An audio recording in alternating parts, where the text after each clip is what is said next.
Hi everyone, it's Daniel from Master in Mathematics and welcome to this video on the Pythagoras theorem. Today's session is all about how we apply our Pythagoras theorem to solve for the hypotenuse. Today's question is taken from the past papers. It is a basic proficiency question and it's taken from the May 2007 paper, question 7b. Well, let's get into our question solution.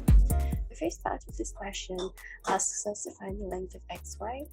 Now let's see which side of our triangle are we looking at. In this question, xy is the hypotenuse of the right angle triangle xyw.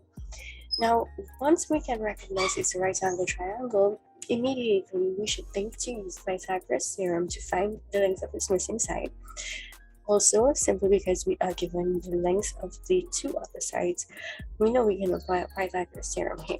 There are 4 simple steps in using your Pythagoras theorem, and these are as follows.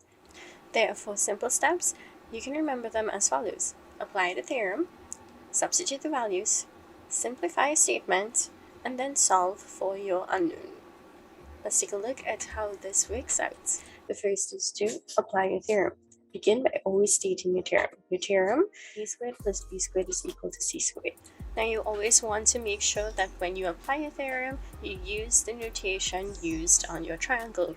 This helps with substitution and values. Another very important point, when writing the notation, ensure that a and b are replaced with the legs of your triangle and c replaced with the notation for your hypotenuse. We're going to use the values given to us in the problem. So we'll substitute values of 5 and 12 respectively.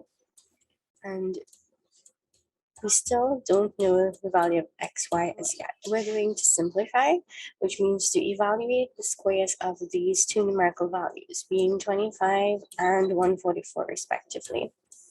So this gives us that xy squared is equal to 169. Now, if I want to find the length of xy, this means I need to find the square root of 169. And this will give me that xy is equal to 13. So we're going to use the units that they gave us, and we state our answer as 13 centimeters. Did you know that this problem involved a Pythagorean triple? If you want to learn more about Pythagorean triples, you can look forward to a new video coming soon on my YouTube channel.